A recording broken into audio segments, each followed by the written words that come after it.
สบายดีพี่น้องสวัสดีท่านผู้ชมทุกท่านพอกับเคยลาคือเก่าพี่น้องพอกันในวันที่25เดือนสิงหา2026พี่น้องวันนี้ก็พาพ่อแม่พี่น้องลงมาหาหน่อไม้เนาะ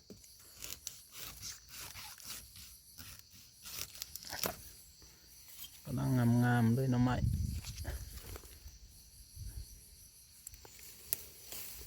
อันหนึ่งตัวนะ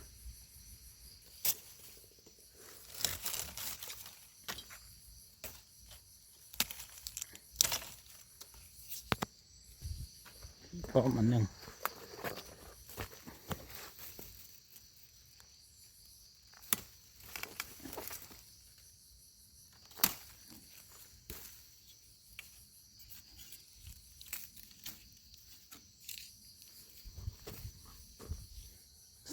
อันเลยพี่น้อง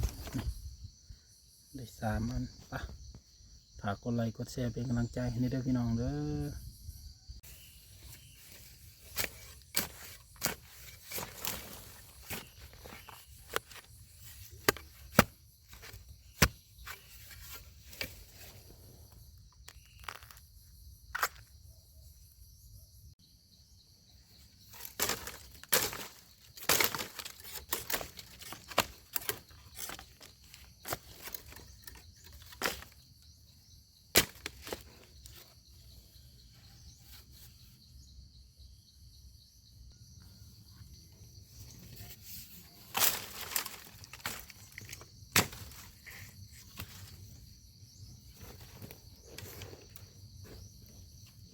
ก่อนนี่หลายอันเนาะทั้งนี้ก็มี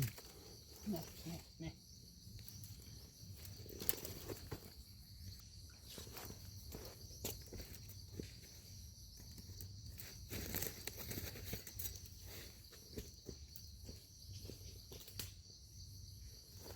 ก่อนเห็นหลายอันอยู่พี่น้องนี่งามเลย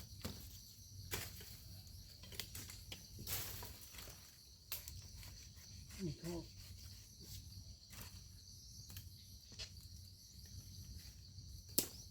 อ้าวตัวหนึ่งเลี้ยงปลาปาบอยู่เทิงดิมาทางขึ้นไปเอาก่อนเนาะ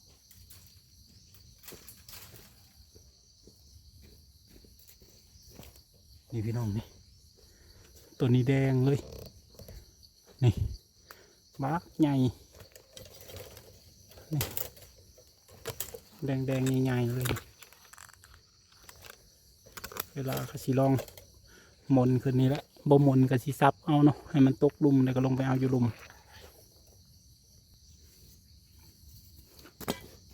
ซับเอาพี่น้องเดี๋ยวมันตกลุมเนาะ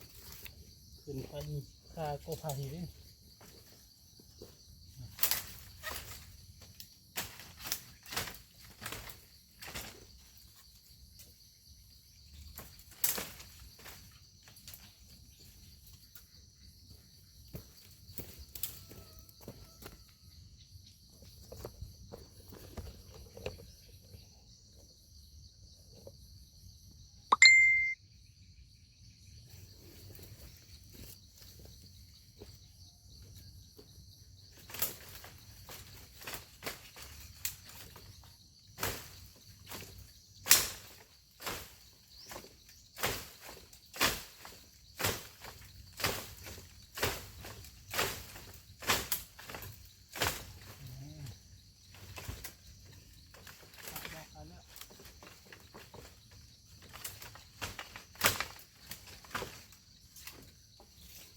ลงที่ข้าง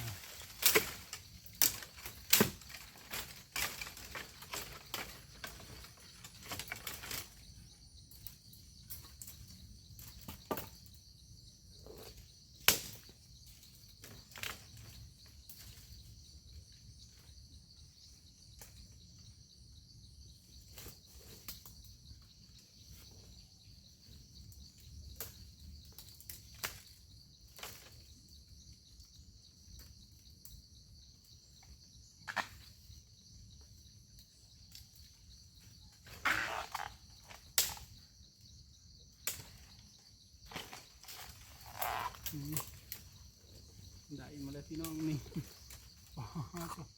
อันใหญ่ๆเลย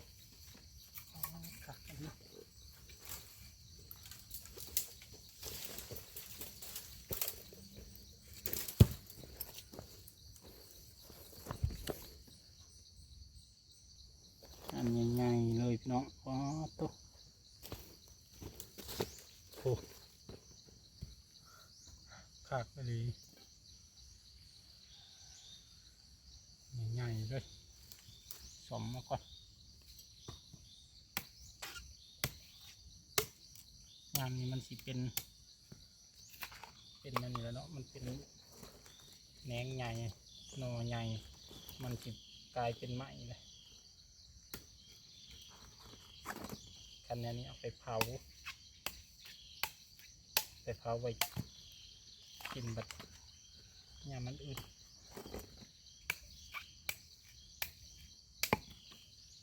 ตัดไปเลยเบิ่งยังได้อีกบ่เอาบองมันโอ้บ่ได้กันสิได้กับตัวนี้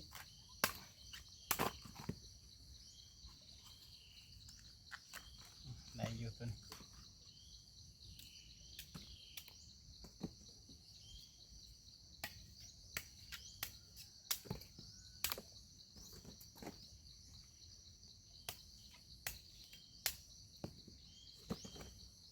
เบิ่งอีกก้อนนี้เนาะโอ้แดงเต็มเลยแต่บ่ฮู้สิเอาได้บ่ได้อีกก้อนนี่สีแดงมีอยู่สีแดงโอ้3-4อันเลย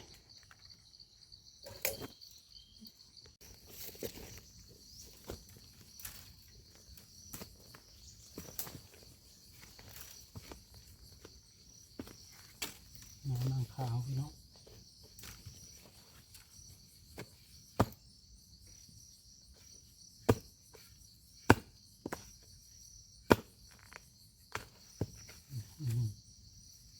นางขาว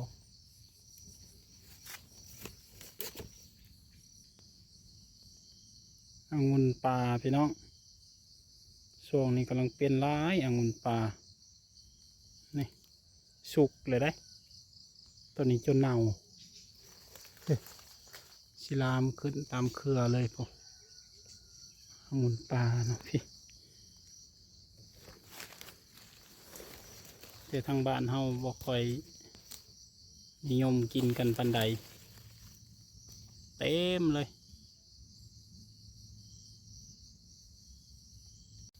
พี่น้องงามอีดีขาวคักขนาดเลยเพเวอยู่เฮ็ดยังกินกระแสบขันขาวเนี่ย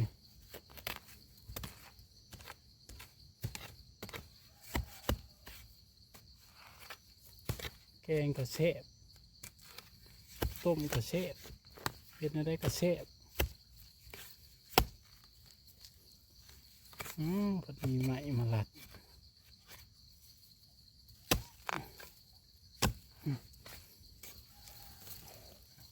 งามขนาด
นี่พี่น้อง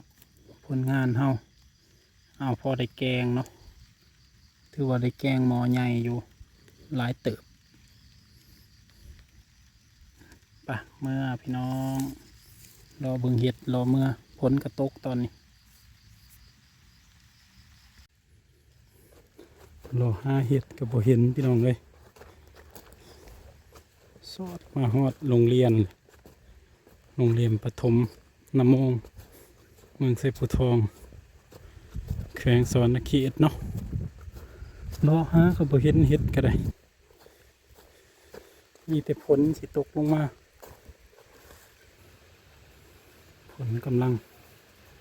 ปกแปกลงมา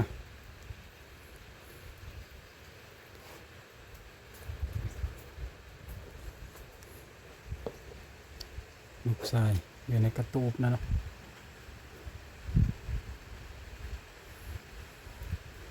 แห้งมาอีกเลยตกแห้งลงมาอีกแล้วคลิปนี้ก็ลาก่อนเด้อพี่น้องเด้อขอบคุณทุกคนที่ติดตามรับชมฝากกดไลค์กดแชร์เป็นกำลังใจให้เคยลาเด้อพี่น้อง